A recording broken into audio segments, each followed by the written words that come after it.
Badrul dan juga Mas Ahmad ya. Jadi sebenarnya sekalipun misalnya masyarakat, katakanlah kalau yang lalu kita masih menyarankan tidak perlu ketika ada fluktuasi harga minyak itu pemerintah langsung menurunkan harga BBM yang dibeli masyarakat, karena pertimbangannya waktu itu kalau nanti tiba-tiba mengalami fluktuasi lagi itu justru menyengsarakan rakyat. Nah, tetapi hari ini kondisinya memang agak beda.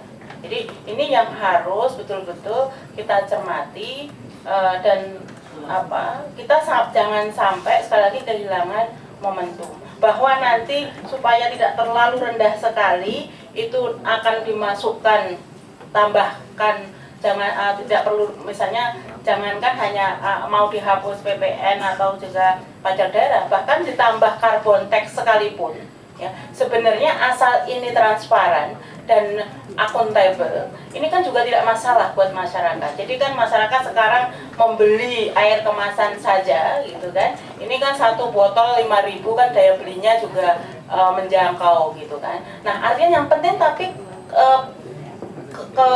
penentuan harga keekonominya ini beres dulu gitu loh. Jadi berapa harga keekonomian dari Pertamina dalam memproduksi 1 liter BBM ini harus beres dulu. Berapa? Nah, setelah nanti berapa masyarakat harus membayar, katakanlah ditambah PPN, tambah pajak daerah, tambah carbon tax, tambah macam-macam, ini kan jelas sumber penerimaan negara yang nantinya juga harus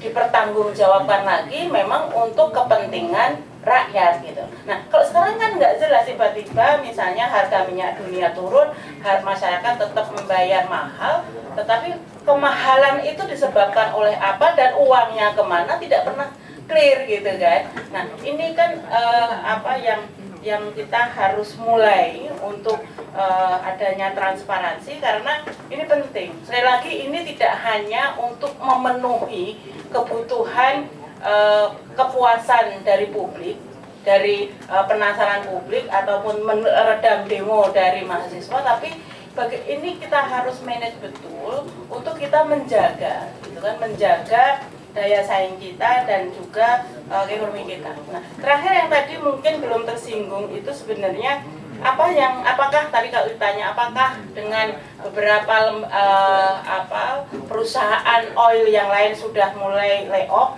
apakah Pertamina tidak? Masih banyak efisiensi yang perlu dilakukan. Kalau kita berbicara cost recovery misalnya, itu biasa saja masuk cost recovery kok gitu kan. Itu ekstremnya gitu. Artinya masih banyak yang bisa diefisienkan. Jadi kalau misalnya cost recovery itu benar menghitungnya, itu dibandingkan dengan biaya total tenaga kerja saja itu masih bisa menutup gitu kan. Nah artinya ini sekarang sama-sama. Jadi korporasi juga efisien dan transparan, tapi korporasi juga tidak kita bebani, dan korporasi juga tidak menjadi sapi perahan, dan regulasi juga memberikan tadi seperti rekomendasi dari Pak Iskan bahwa memberikan ruang ya atau memperkuat peran dan posisi Pertamina. Nah, tadi Mas Ardana ya terkait misalnya dengan blok itu benar. Jadi saya setuju kalau kerjasama dengan pemerintah daerah. Ya, jadi kalau ingin tadi kita tidak berbeda antara siang dan malam, tentu yang harus dilakukan memang kerjasama dengan pemerintah daerah. Itu satu. Dan kedua, gas dan Pertamina justru sebaiknya memang harus ini semakin solid gitu. Coba kalau kita bayangkan kalau misalnya Pertamina dan dalam distribusi BBM dan gas. Ini kalau misalnya dalam satu SPBU itu sekaligus, kan ini persoalannya kenapa SPBG ya, yang kita sebenarnya punya cadangan cukup besar tapi tidak mampu didistribusikan, kan ini persoalan infrastruktur. Infrastruktur yang menjadi persoalan yang terbesar kalau misalnya kita contohkan di DKI itu lahan. Mengapa SPBG kita ini baru berapa di DKI Mbak? Total kita tahun ini ada 18. Baru 18 ya. Jadi Kalau misalnya SPBU dan SPBG ini bisa jadi melayani, ini kan sudah.